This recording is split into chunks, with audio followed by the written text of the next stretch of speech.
일단은 그 마감 시황부터 한번 보겠습니다.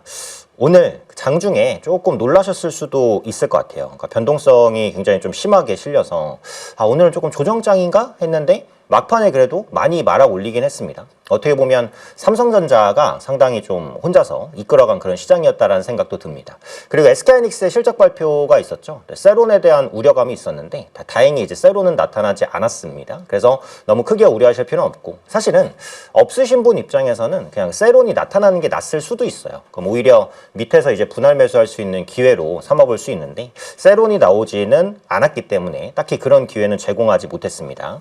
SK하이닉스 실적 한번 볼게요. 네, 1분기 영업이익 37.6조 원.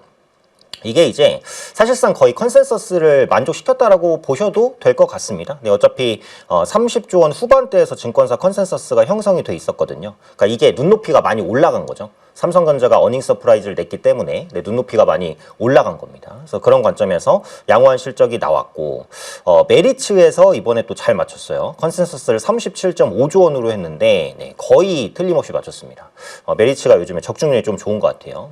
저랑 개인적인 관계는 없습니다. 자, 현대차도 실적 발표 있었는데 1분기 영업이익 전년비 30.8% 감소했습니다.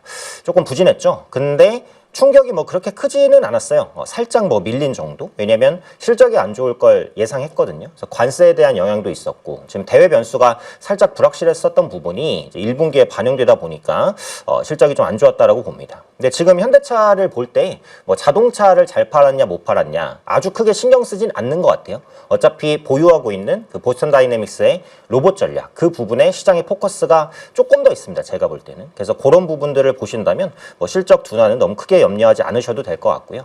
자, 연기금이 코스피에 4거래일 연속 매수세가 들어왔어요. 근데 그렇게 큰 규모는 아니었습니다. 그래서 아주 뭐 의미가 있다라고 생각하진 않아요. 그래서 굳이 뭐 보여드릴 필요는 없을 것 같은데, 중요한 건 연기금이 앞으로 코스닥 비중을 많이 늘릴 겁니다.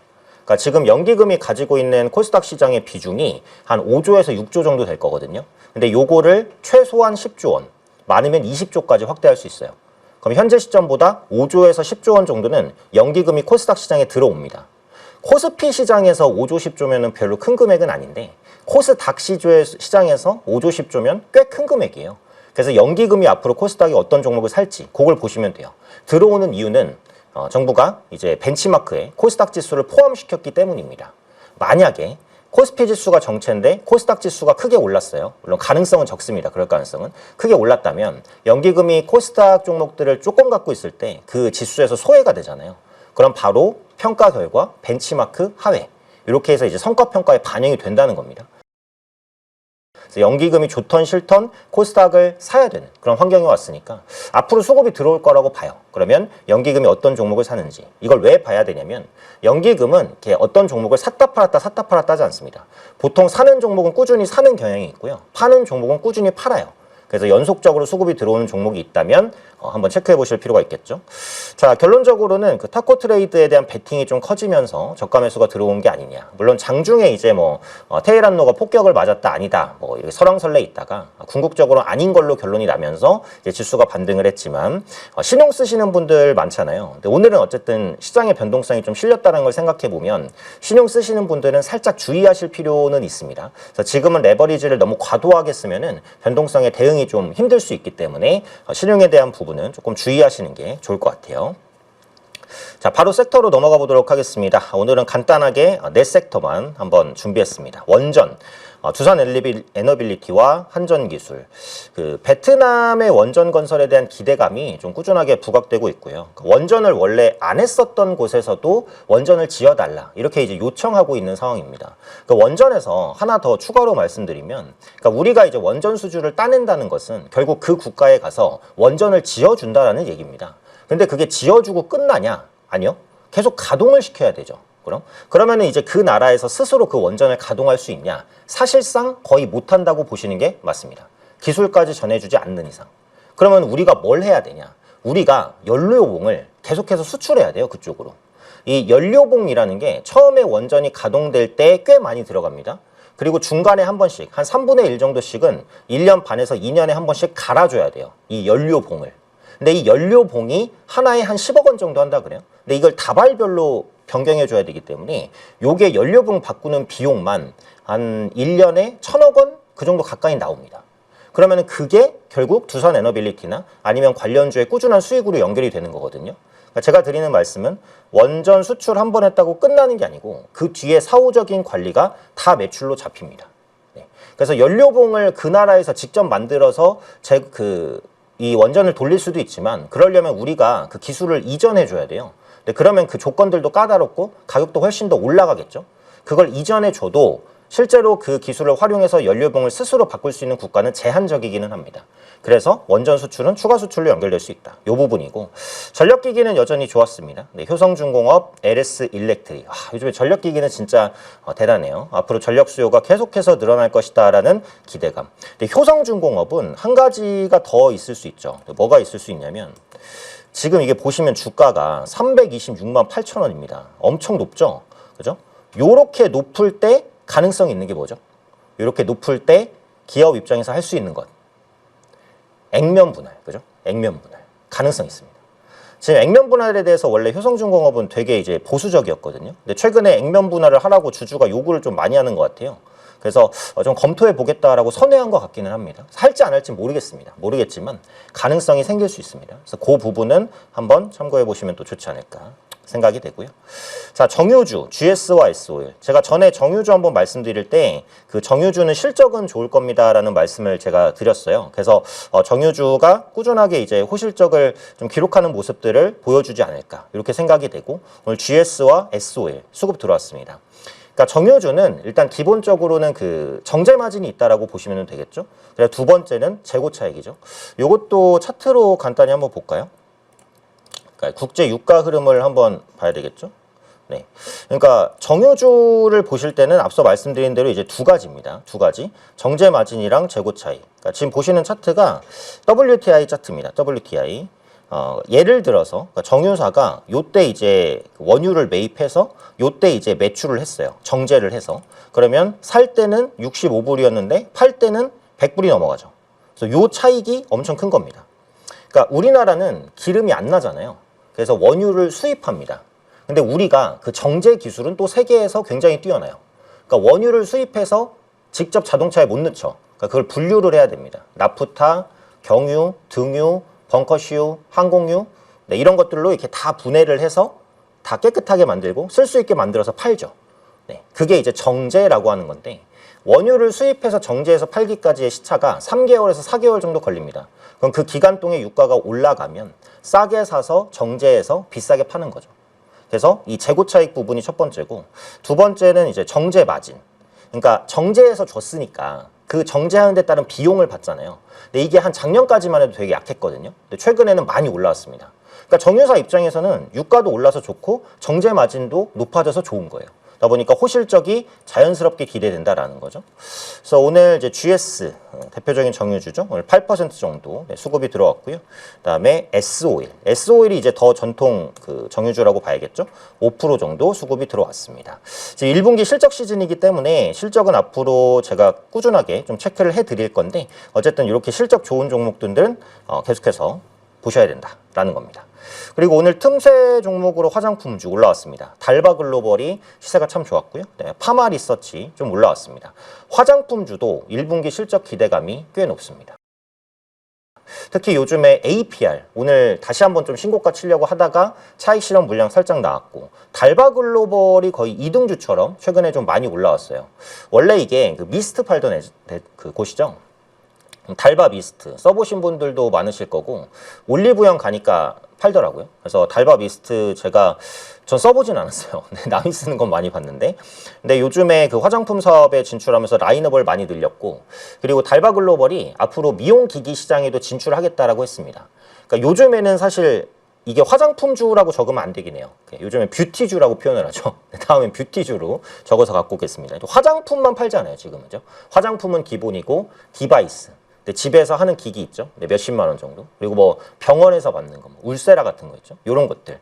그래서 뭐 미용 기기, 그 다음에 시술 이런 것까지 다 뷰티에 포함이 되니까. 그래서 레벨업 하고 있다라는 부분들. 그래서 화장품주도 1분기 실적이 좋을 것 같으니까 좀 꾸준하게 흐름들은 체크해 보실 필요는 있지 않나. 이렇게 생각됩니다. 자, 국내 주 이슈 한번 볼게요. 네, 삼성중공업이 플로팅 데이터 센터를 구축하겠다고 했습니다.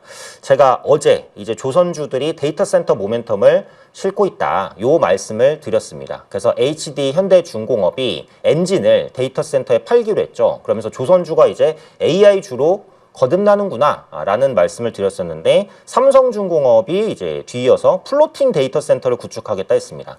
자, 플로팅 데이터 센터는 뭘까? 데이터 센터를 띄운다라는 겁니다. 바다에. 네, 이제 데이터 센터를 지상에 짓다가 그 다음에 나온 게 우주 데이터 센터였잖아요. 우주에다가 데이터 센터를 짓겠다. 근데 지금 또 나오고 있는 건 뭐다? 데이터 센터를 바다에 띄우겠다고 합니다. 네, 이제 별걸 다 하는 거죠. 이유는 두 가지인데, 첫 번째, 그 데이터 센터는 이제 공간을 많이 먹습니다. 근데 바다에다가 하게 되면 공간적인 부담이 적잖아요. 첫 번째고, 두 번째, 이게 더 클 수도 있는데, 데이터 센터는 아시다시피 열이 엄청나게 납니다. 그럼 그 열을 식히는 데 들어가는 전기도 장난 아닙니다. 그러다 보니까 공조 시스템, 액침 냉각 이런 얘기가 계속 나오는 건데, 바닷물로 식히면 빨리 식겠죠. 네, 그래서 그 부분을 이용하겠다라는 게 플로팅 데이터 센터입니다. 그러니까 대형 원전을 바다에 짓는 큰 이유 중 하나도 그 바다를 냉각수로 써서 그 원자로를 식히기 위해서잖아요. 그래서 플로팅 데이터 센터도 바닷물을 활용해서 데이터 센터를 식히겠다, 요겁니다. 이제 막 얘기가 나왔는데 이미 주가에 반영이 되고 있기는 해요. 그래서 조선주는 계속 레벨업 할 수 있을 것이다, 이렇게 보고요. 영국에서 그 3월 소비자 물가가 3.3% 나왔습니다. 이게 꽤 높은 수치거든요. 그래서 조금 부담스럽습니다. 그래서 연료비 폭등에 따른 그 영향인데, 지금 미국에서도 얼마 전에 물가가 급등했잖아요. 근데 시장은 전혀 반응을 안 합니다. 왜? 유가 상승에 의한 물가 급등이니까 유가가 떨어지면 떨어질 거야 라는 기대감인 거거든요. 근데 그게 허용이 되려면 전쟁이 어쨌든 빨리 끝나야 됩니다. 근데 아직까지는 안 끝나고 있잖아요. 그래서 요게 한 달, 두 달 길어지면 이 물가 상승이 소비에도 영향을 미칠 겁니다. 지금 아직은 미국의 소비가 견고해요. 최근에 나온 지표까지 보면 견고한 편입니다. 물론 이제 그 에너지 지출 비용이 늘어나면서 약간 착시 효과도 있기는 한데, 그걸 차치한다고 하더라도 견고한 편이기는 해요. 근데 지금처럼 고유가가 계속되면 CPI에 미치는 영향, PPI에 미치는 영향 무시할 수는 없어요. 경기 침체로 갈 수도 있는 부분이기 때문에 앞으로 유가 그리고 물가 지표 꾸준히 체크하셔야 될 것 같아요. 자, 그리고 캐비너 씨의 연준 인사청문회가 있었는데 여기서 독립성을 약속했습니다. 요거는 약간 양날의 검 같은 호재이자 악재일 수도 있다는 생각인데, 원래 캐비너 씨가 그 차기의 의장으로 취임할 때 트럼프의 꼭두각시가 아니냐 이런 논란이 있었어요. 근데 무슨 소리냐, 나는 이제 연준으로서 독립성을 지키겠다 라고 밝혔다라는 내용입니다. 그래서 뭐 요거를 좋게 해석하면 이제 연준이 트럼프에 휘둘리진 않겠구나, 이렇게 볼 수 있는 거고, 약간 나쁘게 해석하면 트럼프에 휘둘린다는 것은 금리 인하에 대한 압박을 받는다라는 거잖아요. 그래서 연준의 빠른 금리 인하 기대감이 약간 소멸됐다, 이렇게 볼 수도 있을 것 같아요. 그래서 요것도 약간 양면적인 내용이라는 거고요. 끝으로 테슬라 이슈입니다. 인텔과 테라팩 협력을 확대하기로 했습니다. 테슬라가 반도체가 하도 부족하니까 우리가 반도체 공장 지어서 만들 거야 라고 하고 있죠. 물론 쉽진 않겠지만 또 일론 머스크가 한다고 하니까 굉장히 좀 파괴력이 있는 발언이기도 한데, 네, 인텔과 테라팩 협력을 확대하겠다라고 했습니다. 그래서 테슬라이자 일론 머스크라고 해야겠네요. 그래서 인텔과 파운드리도 하겠다라고 했는데, 원래 일론 머스크가 이제 삼성에 제안을 했죠. 우리가 테라팹을 짓는데 삼성 파운드리가 좀 도와줘 라고 했는데, 삼성 파운드리에서 뭐라고 했죠? 거기까지 도와주기 힘드니까 차라리 칩을 많이 만들어서 비중을 늘려줄게, 이렇게 했습니다. 사실상 이제 완만한 거절이죠.